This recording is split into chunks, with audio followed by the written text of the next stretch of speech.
सज्जनों, जब हमारा घर गंदा हो जाता है तब हम क्या करते हैं, झाड़ू से उसे साफ कर देते हैं। बर्तन झूठे हो जाते हैं तो उसको साबुन और ब्रश से, पानी से साफ कर देते हैं।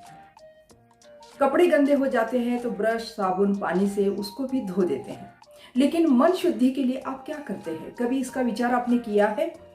जीवन में मन को शुद्ध रखना, मन का शुद्धिकरण बहुत ही आवश्यक है। अगर मन अशुद्ध है तो हमारी कोई भी तरक्की करना या आगे बढ़ना या कुछ भी हमारे जीवन में सफलता पाना बिल्कुल असंभव होता है। कुछ लोग मन के शुद्धिकरण के लिए तीर्थ यात्रा को जाते हैं, पवित्र नदियों में स्नान करते हैं। क्या इससे मन शुद्ध हो जाता है? इससे तो शरीर शुद्ध हो जाता है, शरीर साफ हो जाता है, लेकिन अंदर का जो मन है वो मलिन का मलिन ही रह जाता है। तो उसके लिए हमें क्या करना चाहिए?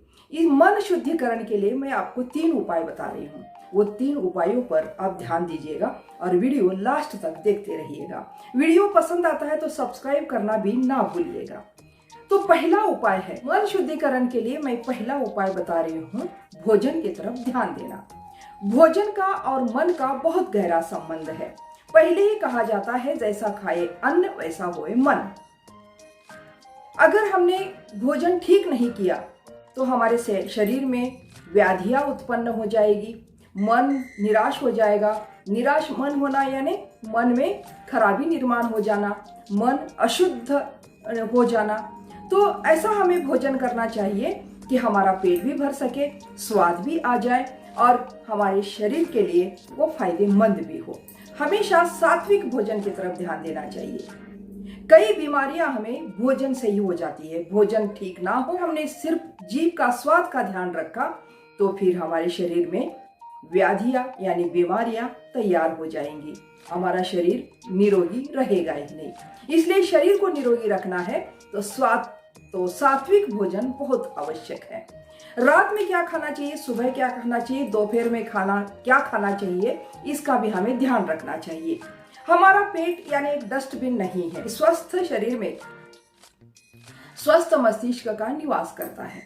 तो स्वस्थ मस्तिष्क हमारे लिए बहुत आवश्यक है। अगर हमारा मन स्वस्थ नहीं है, हमारा मन अशुद्ध है, गंदी गंदी बातें सोचता है, गंदे काम करने के लिए जाता है और गलत गलत कामों में हमेशा लिप्त रहता है, इसका अर्थ हमारा मन अशुद्ध है। मन शुद्धिकरण के लिए मैं बता रही हूँ दूसरा उपाय। अर्थहीन, तर्कहीन बातों पर हमें विचार विमर्श, चर्चा, बहस कभी नहीं करना चाहिए। अगर ऐसे फालतू बातों में अगर हम विचार कर रहे हैं, विमर्श कर रहे हैं, चर्चा कर रहे हैं और बहस कर रहे हैं और दोस्तों के साथ, अपने आजू बाजू वालों के साथ या अपने घर में व्यक्तियों के साथ बेकार का अपना समय बर्बाद कर रहे हैं, तो इससे हमें मिलेगा कुछ भी नहीं है। समय ही व्यर्थ हो जाएगा और अपना मन भी मलिन हो जाएगा, मन निराशा में डूब जाएगा। समय हमारे लिए धन के समान होता है। समय कभी भी ऐसे बेकार की बातों में व्यर्थ नहीं गंवाना चाहिए।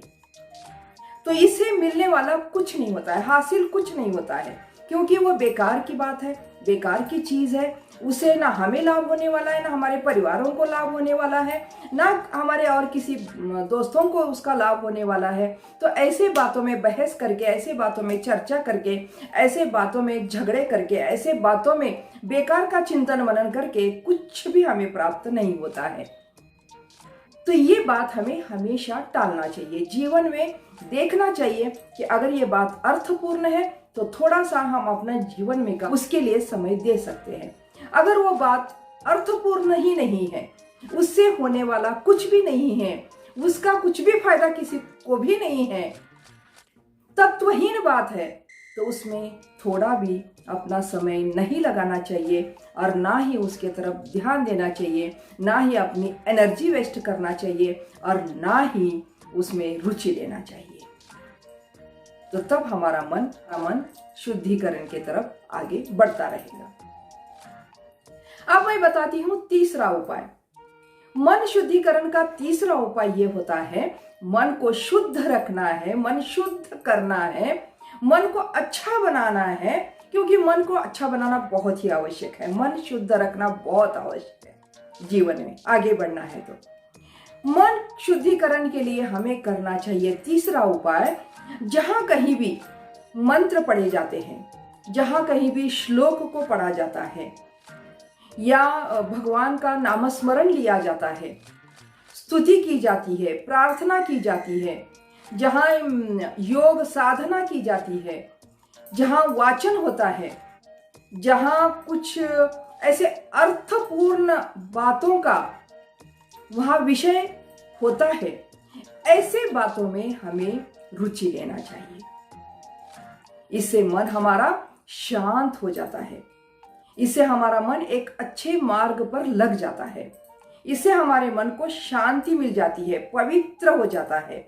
अगर हम प्रार्थना में, भगवान की स्तुति करने में, भजन गायन में या अच्छे वाचन करने में अपना मन लगा दिया, अपना अमूल्य समय उसमें अगर लगा दिया, तो फिर मान लीजिए कि हमारा मन शुद्धिकरण के मार्ग पर लगा हुआ है, तो हमारा मन शुद्धिकरण के तरफ बढ़ रहा है, ऐसे हमें मान लेना चाहिए।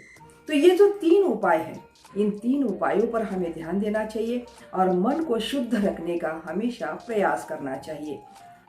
कितना भी आप प्रयत्न करो, मन कभी कभी अशुद्ध हो जाता है, मलिन हो जाता है, दुखी हो जाता है, गलत कामों में कभी कभी लिप्त हो जाता है। तो हमेशा मन का लगाम हमारे ही अंदर होना चाहिए, हमारे ही कंट्रोल में होना चाहिए।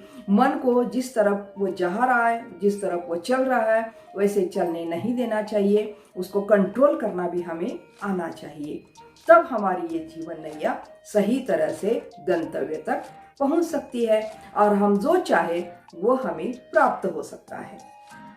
नहीं तो पूरा जीवन व्यर्थ चला जाएगा और लास्ट में, आखिरी वक्त में हमारे हाथ कुछ भी नहीं आएगा, सिर्फ और सिर्फ बचेगा पश्चाताप।